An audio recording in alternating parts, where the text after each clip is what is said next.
জীবনে অনেক ধরনের বোকামি হয়। আপনারা আমার দিকে তাকান, আল্লাহর হাবিবের গোলাম, আল্লাহর গোলাম বন্ধু, তার নাম হলো আব্দুল্লাহ। খেয়াল করবেন আমি কি বলতে চাই। মুমিন হতে হলে বন্ধু আপনাকে আমাকে কি করতে হবে? আব্দুল্লাহর বিয়ে হলো নবদম্পতি ওরা। আব্দুল্লাহর যখন বিয়ে হলো 3 দিন মতান্তরে 4 দিন পার হয়ে গেল। 3 দিন মতান্তরে 4 দিন পরে বন্ধু আব্দুল্লাহর বাবা আসলো। এসে আব্দুল্লাহর বাবা পুত্রবধূকে একটা ডাক দিয়ে বললেন, মা, মা গো, ও মা, আমার ছেলের আচরণ কেমন? আমার ছেলেটা তোমার সাথে কেমন আচরণ করছে? এবার ওই আব্দুল্লাহর বিবি একটা ডাক দিয়ে বললেন, বাবা, বাবা গো, আপনার ছেলে অত্যন্ত ভদ্র, আপনার ছেলে অত্যন্ত জেন্টেল, আপনার ছেলের সাথে আমার বিয়ে হয়েছে 3 দিন মতান্তরে 4 দিন পার হয়ে গেল, এখনো পর্যন্ত আমি আমার স্বামীর চেহারাটা দেখতে পাইনি। এবার কি করলেন? আল্লাহর হাবিব সরকারে মদিনার কাছে চলে গেলেন। আব্দুল্লাহর বাবা দেখি বললেন, ইয়া রাসূলুল্লাহ, ইয়া হাবিবাল্লাহ, আব্দুল্লাহর বিয়ে হয়েছে আজকে কয়দিন? 3 দিন মতান্তরে 4 দিন হয়ে গেল। ইয়া রাসূলুল্লাহ, ইয়া হাবিবাল্লাহ, নবী গো, আব্দুল্লাহ কোনো চুরি করতে যায়নি, আব্দুল্লাহ কোনো ডাকাতি করতে যায়নি, আব্দুল্লাহ পৃথিবীতে কোনো নোংরা কাজে লিপ্ত হতে যায়নি। আব্দুল্লাহ এত বড় আল্লাহওয়ালা ছিলেন, আব্দুল্লাহ আমলের মধ্যে নিয়োজিত আছে। যখন এই আব্দুল্লাহর বাবা আল্লাহর হাবিবের কাছে গিয়ে বললেন, ইয়া রাসূলুল্লাহ, ইয়া হাবিবাল্লাহ, নবী গো, আব্দুল্লাহ বিয়ে করেছে 3 দিন বা 4 দিন হয়ে গেল, আব্দুল্লাহর বিবির সাথে এখনো পর্যন্ত দেখা করেনি। এবার আপনারা আমার প্রাণের নবী আব্দুল্লাহকে একটা ডাক দিলেন, আব্দুল্লাহ তুমি আমার কাছে আসো। আসার পরে আল্লাহর হাবিবের কাছে গেলেন।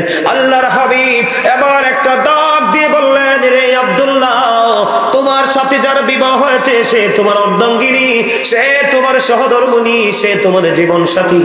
তুমি শুধু আমল করলে চলবে না, তুমি শুধু পৃথিবীর কাজ নিয়ে ব্যস্ত থাকলে চলবে না, তুমি তোমার বিবিকে তোমার হক ফেরত দিতে হবে। যারা কন্যা সুবহানাল্লাহ, আরো জোরে বলেন না সুবহানাল্লাহ। আমাদের সমাজের মধ্যে বন্ধু যে ব্যক্তি 5 ওয়াক্ত নামাজ পড়ে কিন্তু বিবিকে কষ্ট দেশে কখনো মুমিন হতে পারে? কথা বলে না কেন?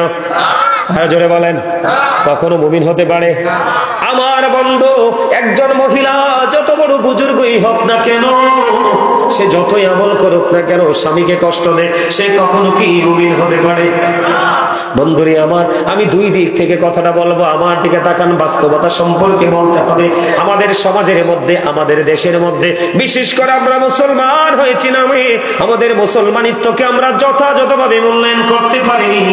আল্লাহর হাবিব যেমনি ভাবে বলে দিয়েছেন, বন্ধু আব্দুল্লাহকে তোমার বিবির হক আদায় করতে হবে, ঠিক তেমনি ভাবে যদি আমি বলি মুমিন এবং মুমিনা হতে হলে আপনাদেরকে এই জায়গাটাকে অত্যন্ত গুরুত্ব দিয়ে দেখতে হবে। বন্ধু, একজন স্বামী সারাদিন পরিশ্রম করলো, সারাদিন পরিশ্রম করে রাত্র যখন হলো, ক্লান্তি দূর করার জন্য বিছানায় চলে গেল, অত্যন্ত প্রেমময় অন্তর নিয়ে বিবিকে একটা ডাক দিলেন। স্বামী বারবার বিবিকে ডাকছে, বিবি মুখটা ঘুরিয়ে উল্টা দিকে নিয়ে গেল, স্বামীর ডাকে সাড়া দিল না। স্বামী অত্যন্ত জেন্টেল, অত্যন্ত অনেস্ট ম্যান, তিনি কি করলেন না, বিবিকে কোনো ডিস্টার্ব করলেন না। সারাটা রাত তিনি অন্যদিকে ঘুরে ঘুমিয়ে রইলেন। বিবি কিন্তু স্বামীর মনে কিন্তু কষ্ট ঢেকে হয়ে গেছে। আল্লাহর হাবিব জানিয়ে দিয়েছে, ওই বিবিটাকে লানতের ফেরেশতা, গজবের ফেরেশতা কন্টিনিউ তখন থেকে গজব দিতে থাকে। জোরে জোরে করুন নাউযুবিল্লাহ। এখানে আমি যেটা বলতে চেয়েছি বন্ধু, আপনার আমল আকলা এটা করতে হবে, আধ্যাত্মিকতা এটা আপনার ইমানি দায়িত্ব, আখিরাতের বাজার। তবে বাস্তবতা হলো আপনার মাত্র 4 দিন অথবা 3 দিন হলো বিয়ে হলো, আপনি আপনার স্ত্রীকে সময় দেননি, আপনি কি কখনো মুমিন হতে পারেন? কথা বলেন না কেন? এটা দাম্পত্য জীবন সুখের করে কিনা? আরো জোরে বলেন না। এখনকার ম্যাক্সিমাম ছেলেরা সমাজে আপনার ভদ্র না অভদ্র? আরো জোরে বলেন। ঘরে ঘরে ঝগড়া আছে না নাই? আরো জোরে বলেন না। আছে না? সেটা না, এটা ঝগড়াটা লাগার কারণ কি জানেন? এই ঝগড়াটা লেগে থাকার কারণ হলো, বন্ধু আমার দিকে তাকান, আল্লাহর হাবিব বলে দিয়েছেন, দিবু আওলাদাকুম আলা সালাতি হিসানি হুব্বি নবিকুম ওয়া হুব্বি আহলি বাইতিহি ওয়া আলা কিরাতিল কুরআন। আল্লাহর হাবিব বলেছেন, তোমরা তোমাদের সন্তানদেরকে তিনটি বিষয়ে শিক্ষা দাও। ফার্স্ট টাইম হলো হুব্বি নবিকুম, নবীর প্রেম শেখাও। Teach the love of the prophet, নবীর ভালোবাসা শেখাও, কারণ নবীর ভালোবাসা ঈমান এবং নবীকে ভালোবাসা আমাদের জন্য ফরজ। সেকেন্ড টাইম হলো অহুব্বি আহলে বাইতিহি, টিচ ফ্যামিলি লাভ। আল্লাহর হাবিব জানিয়ে দিয়েছে, তোমরা তোমাদের সন্তানদেরকে আহলে বাইতের ভালোবাসা শেখাও, নবীর পরিবারের ভালোবাসা শেখাও। তারপরে 3 নম্বরে বলেছেন, থার্ড টাইম ওয়ালা কিরাতিল কুরআন, তোমরা তোমাদের সন্তানদেরকে কোরআন তেলাওয়াত শেখাও। এই শিক্ষা এখনকার বাবা মা দেয়নি। আরো জোরে বলেন, দেয়নি। এই শিক্ষা এখনকার বাবা মা দেয় না বন্ধু, দেয় না। এখনকার বাবা মা কোন দেশে আছে, কোন চিন্তায় আছে? তবে সব বাবা মা একরকমও না, এর মধ্যে কিছু আছে বন্ধু ব্যতিক্রম। আপনার মুমিন আমি বাস্তবতা আপনাদের সামনে তুলে ধরেছি। আপনারা কি মনে করেন, যে ছেলেটা নতুন বিয়ে করে বউকে ঘরে নিয়ে আসলো, বউয়ের কি স্বপ্ন আছে না? কথা বলেন না কেন? তুমি কি খালি নামাজ পড়লে কি আপনি মনে করবেন সে আল্লাহওয়ালা? আল্লাহর হাবিব বলেছে, কিয়ামতের পূর্বক্ষণে তোমরা দেখতে পাবে এমন নামাজি, যার নামাজ দেখলে তোমার নামাজকে লজ্জিত মনে হবে। যার নামাজ দেখলে তুমি মনে করবে তোমার নামাজ হচ্ছে না, মনে রাখবা সে ইমানদার নয়। এমন রোজাদার দেখবা, যার রোজা দেখলে তুমি মনে করবা তোমার রোজা হচ্ছে না, মনে রাখবা সে মুমিন না। ঠিক ঠিক। আজকে আমাদের মধ্যে সেই ধরনের আপনার প্রচার প্রসার শুরু হয়ে গেছে, সেই ধরনের ক্যাম্পাসার বের হয়ে গেছে। মনে রাখবেন, কিয়ামতের পূর্বক্ষণে এই পৃথিবীর বুকে সবচেয়ে নিকৃষ্ট মানুষ হবে আলেমরা। একজন মুচি যিনি জুতা সেলাই করে, একজন মেতর যিনি টয়লেট পরিষ্কার করে, ওই 2 শ্রেণীর মানুষের চাইতেও আমার মতো দাড়িওয়ালা, টুপিওয়ালা, পাগড়িওয়ালা আল্লাহর হাবিব বলেছেন কিয়ামতের ময়দানে প্রকাশিত হবে, সে ওই 2 শ্রেণীর মানুষের চাইতেও নিকৃষ্ট। তার মধ্যে সঠিক জ্ঞানের পরিধি থাকবে না, সঠিক শিক্ষা থাকবে না, কোরআন হাদিসের আলো থাকবে না। সেই শুধু দাড়ি, টুপি, পাগড়ি, জুব্বায় মিষ্টি মিষ্টি কথায় বড় আলোচক হয়ে যাবে বন্ধু, বড় বক্তা হয়ে যাবে বন্ধু, বড় ইমাম সাহেব হয়ে যাবে। ছোট্ট সমাধান সে দিতে পারবে না, আর তারাই হবে মুসলমানের মধ্যে বিভক্তির কারণ। নাউজুবিল্লাহ। জোরে কন্যা নাউজুবিল্লাহ। আর একটু মহব্বতে। আপনাদের সামনে জায়গা আছে ভাই, আসেন আসেন, আপনার সবাই সামনে দিকে এগিয়ে আসেন। পিছনে আমার ভাই যারা আসছে তারা বসো, আসেন। আরে ভাই, কিছু সময়ের জন্য জান্নাতের বাগানটা, কিছু সময়ের জন্য। এমন হতে পারে এই মাহফিল আপনার আমার জন্য নাজাতের ওসিলা হতে পারে। পারে কি পারে না? আরো যারা বলেন পারে কি পারে না, আরো জোরে আসেন না, সবাই সামনে আসেন। জিকির করতে করতে আসেন, নাকি গজল গাইবো? জি, তোমার গজল গাইবেন? শুনবেন সবাই? কে কে রাজি গজল গাইতে? জিকির ফরমু? আচ্ছা, জিকির ফরমু। আপনি একজনের জিকিরের পক্ষে, আর বাকি সববে কিন্তু গজলের পক্ষে। গজলও জিকিরে, গজলও কি জিকিরে, রাসূলের স্মরণ, এটা সরে সরে বলা হয়। থাক, আপনার জিকিরটাও করব। গজল শুনতে সবাই রাজি? সবাই? আপনারা সবার পরিচিত গজল গাইবো একটুখানি। আপনারা তো সবাই পারেন এই গজলটা, সবাই পারেন, গাইবো? দিদি আর তাহলে আমাদেরকে কি করতে হবে? আপনার আমার প্রাণের নবীর আদর্শটাকে লালন করতে হবে, বাস্তব জীবনে বাস্তবায়ন করতে হবে। বন্ধু, বাস্তবায়ন করতে হলে সিস্টেম অনুযায়ী আমাদেরকে বাস্তবায়ন করতে হবে, ঠিক কিনা বলেন? আমি বন্ধু আল্লাহর হাবিবের যে শিক্ষা, শিক্ষার মধ্যে অন্যতম একটা আমি বলেছি, বাস্তবতা নিয়ে আজকে আপনাদের সামনে একটুখানি বন্ধু আলোচনা করব। আলোচনা হলো এই কারণে বন্ধু বলতে চাই, আল্লাহর হাবিবের দরবারে একদিন এক ইহুদি আসলেন দ্বীনের দাওয়াত দিতে, দিন সম্পর্কে শিক্ষা নেওয়ার জন্য, দিন সম্পর্কে বন্ধু ধারণা নেওয়ার জন্য। কিন্তু তিনি যে এসেছে, ওনার সঙ্গে আছে বন্ধু একটা উট, ওনার সাথে আছে একটা ওট। রাসূলের মজলিসে বসে গেলেন, আপনার আমার প্রাণের নবীর পবিত্র জবান মোবারকের কথাগুলো শুনতেছেন, কিন্তু শুনতে গিয়ে কি করলেন, ওই ইহুদি একবার বন্ধু নবীজির কথার দিকে নজর দেয়, আর একবার ওই তার ছাড়া উত্তর দিকে নজর দেয়, একবার আপনার আমার প্রাণের নবীর চেহারার দিকে নজর দেয়, কথার দিকে নজর দেয়, আর একবার তিনি তার এই ছাড়া উঠির দিকে নজর দেয়। এমনি করে করে নবী যখন দেখতে পাইলেন বারবার সে কিছু সময়ের জন্য তার উঠের দিকে নজর দেয়, আপনার আমার প্রাণের নবী তিনি বলে দিয়েছে, তুমি তোমার ওটটাকে বেঁধে আসো। বুঝেন নাই মনে হয়? বুঝতে পারছেন?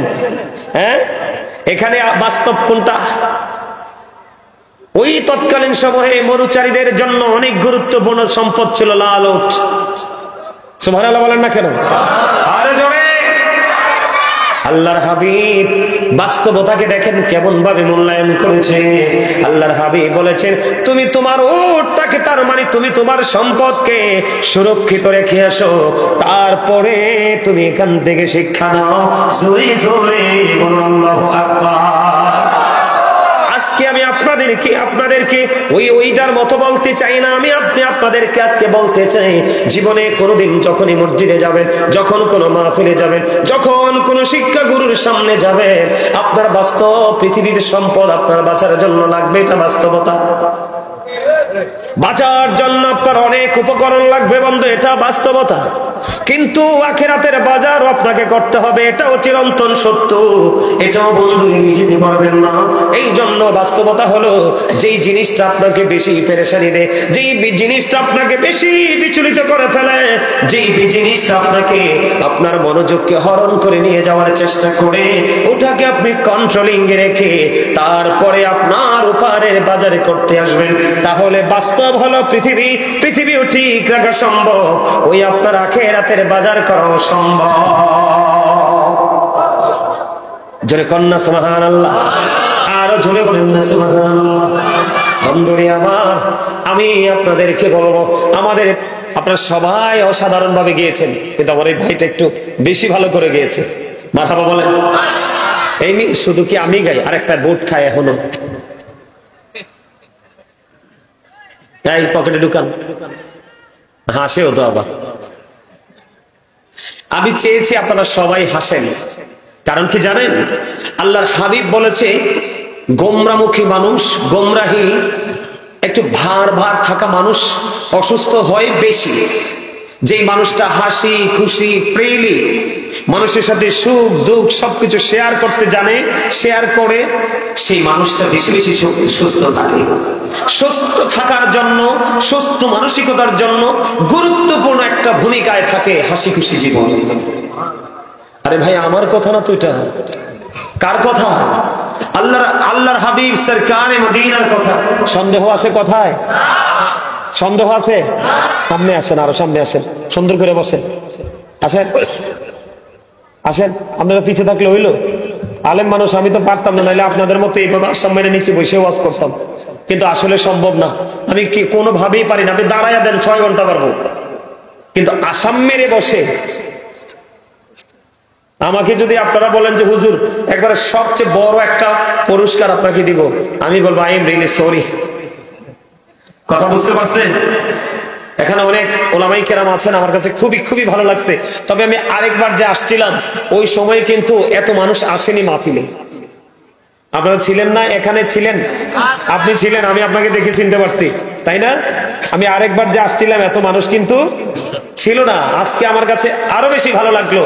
আপনারা এমনিতেই কিন্তু আল্লাহর রহমতের ছায়া তলে আসেন। আল্লাহর রহমত কিন্তু এখন মানুষের চাইতে বেশি পাহাড়ে। সুবহানাল্লাহ কন্যা কি আরো জানে কেন বলছি জানেন? আপনি বাড়িতে দেখবেন টাইম টু টাইম পানি দিয়েও কিন্তু গাছে ফল ধরাইতে পারবেন না, আর পাহাড়ের একটা পাহাড়ি গাছের দিকে তাকিয়ে দেখবেন ফলের জন্য তার দিকে তাকানো চায় না। এটাকে রহমত কিনা বলেন? অবশ্যই। আর যারা বলে আল্লাহ বলেছে, আল্লাহ ক্রিয়েটেড দ্য মাইন্ড, আল্লাহর ইচ্ছে মতো করে আমাদেরকে বানাইছে। কি করছে? মন মতো করে বানাইছে। এখন এই মানুষকে কি সুন্দর পৃথিবী দিছে না? এখন এই পৃথিবীতে তো কোন কোন অংশে পচন ধরেছে, এটার জন্য দায়ী কে? আমরা নিজেরা। ওই যে সূরা ইউনূসের 44 নম্বর আয়াত, আল্লাহ বান্দার উপর কি করে না? জুলুম করে না বান্দা, নিজে নিজের উপর জুলুম। কথা বুঝতে পারছেন আমার বন্ধুরে আমার? আমার দিকে তাকান, আপনাদেরকে মজা দেওয়ার জন্য একটু নাচ গাইছি। নাচ শুধু এই কালের মানুষগুলো গায়নি, আপনার আমার প্রাণের নবীর জামানায় হাসান ইবনে সাবিত রাদিয়াল্লাহু তাআলা আনহু গিয়েছিল। সুবহানাল্লাহ। যারে কন্না সুবহানাল্লাহ। বন্ধু কি বাস্তবতা সম্পর্কে বলি, আমার দিকে তাকান বন্ধু। সাআদ বিন মুআজ রাদিয়াল্লাহু তাআলা প্রত্যেক দিন এশারের নামাজ পড়তেন আপনার আমার প্রাণের নবীর পিছনে। প্রতিদিন তিনি আমার নবীর পিছনে তিনি জামাতে নামাজ পড়তেন। কিন্তু তিনি নামাজ পড়া শেষ করে উনি ওনার গন্তব্যে চলে যেতেন। ওনার গোত্রে গিয়ে তিনি আবার সকলকে নিয়ে, সকলের ইমাম বন্ধু, তিনি আবার ওনার গোত্রে। আমি কিন্তু আপনাদের সামনে বন্ধু বাস্তবতা নিয়ে আলোচনা করছি, বিষয়টা অল্প কিছুক্ষণের মধ্যে গুছিয়ে ফেলবো। খেয়াল করবেন একটা একটা করে পয়েন্ট গুলো। নবীজি কিভাবে আমাদের কি শিক্ষা দিয়েছেন, বিভিন্ন জায়গাকে কিভাবে বন্ধু মূল্যায়ন করতে হবে। আপনি যদি মূল্যায়ন করতে না জানেন, কখনো অন্য জায়গায় নিজে মূল্যায়ন পাবেন না। ঠিক না? বিশেষ করে মুসলমান হিসাবে আপনাকে আমাকে যদি আমরা যদি মূল্যায়ন পেতে চাই, তাহলে নবীজির আদর্শটাকে বাস্তবে লালন করতে হবে বন্ধু। আমি যেটা বলতেছিলাম,